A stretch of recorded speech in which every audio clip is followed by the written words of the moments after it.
بدأت في أول رمضان تلتزم، تقرب من ربنا وتحافظ على صلاتك. بس أصحابك قابلوك قالوا لك إيه يا عم الحاج؟ أنت هتستشيخ ولا إيه القصة؟ قعدوا يهزروا والهزار كان تقيل عليك، فأنت زعلت. روحت البيت قعدت مع نفسك وقلت يا عم خليني أرجع زي الأول. استنى، اللي حصل معاك ده حصل قبل كده. السلام عليكم، أنا أحمد، ودي حلقة جديدة من سلسلة علاجنا صورة. انت مرجعتش عشان مش مقتنع بالطريق، انت رجعت عشان خفت ان انت تبان مختلف، خفت ان انت يتقال عليك شيخ، خفت ان انت تبقى لوحدك. فقلت يلا يا عم بلاها احسن. سورة القلم نزلت في جو شبه اللي حصل معاك كده. فتعال نشوف قريش لما بدأوا يتهموا النبي عليه الصلاة والسلام ان هو مجنون لمجرد ان هو بدأ يبقى مختلف عنهم. تنزل آيات ربنا تثبت النبي عليه الصلاة والسلام وتقول له ما أنت بنعمة ربك بمجنون، فستبصر ويبصرون. هتشوف وهيشوفوا يوم القيامة مين فيكم اللي كان مجنون ومين اللي كان على حق.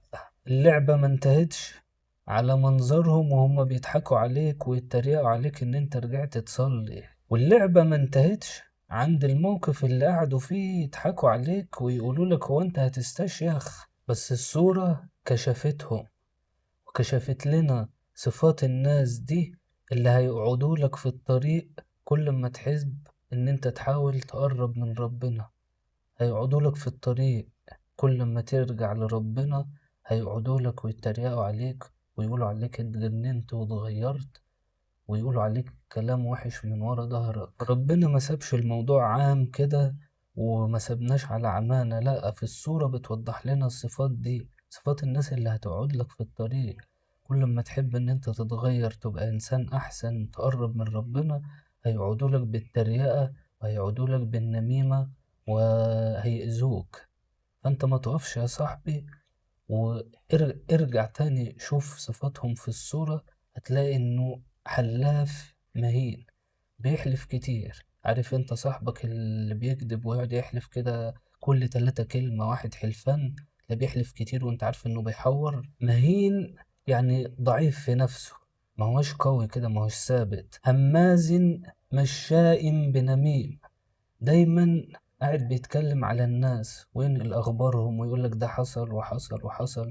مشغلش باله بنفسه. ناع للخير، مش بس اكتفى ان هو ما بيعملش الخير، بس هيمنعك عن الطريق بتاع الخير. في اليوم صفات موجودة في سورة القلم، نرجع نشوف الصفات دي. إن غالبا اللي بيضغط عليك ويتريق عليك ده ما هوش قدوة، يعني هو ما يستاهلش ان انت تتأثر بكلامه وتسيب طريق ربنا عشان خاطره.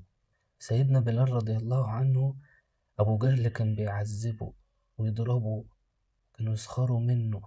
كان يقول احد احد، ماسك بعزمه وثابت على ماسك بعزمه وناوي انه هيكمل في الطريق لو مهما كان. ما قالش خليني ارجع عشان خاطر نظرة الناس، ما قالش خليني ارجع عشان ابو جهل يحبني. النبي عليه الصلاة والسلام بعدها بيسأل سيدنا بلال بيقول له يا بلال حدثني بأرجى عمل عملته في الإسلام، فقد سمعت دفا عليك في الجنة. كانوا بيضحكوا عليه وبيسخروا منه، النبي عليه الصلاة والسلام بشره بالجنة. فالعلاج من سورة القلم إن أنت ما تطيعهمش، فلا تطع المكذبين. مش بقولك إن أنت أطيعهم ولا عاديهم، بس ما تسمعش كلامهم وما تخليهمش يرجعوك.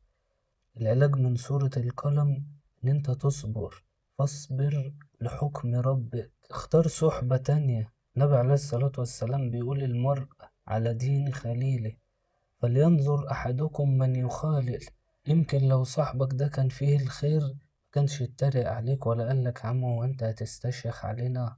ادعي بالثبات، قول اللهم يا مقلب القلوب ثبت قلبي على دينك. قل اللهم إني أسألك الهدى والتقى والعفاف والغنى.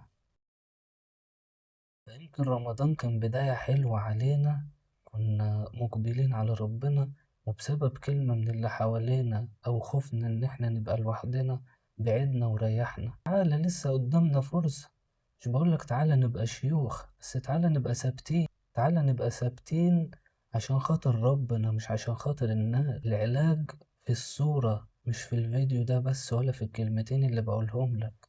الليلة بإذن الله نفتح سورة القلم، نتفكر في الآيات بتاعتها وفي العلاج اللي هينجينا ويرجعنا لربنا. أشوفك بإذن الله في الحلقة الجاية وعلاجنا صورة.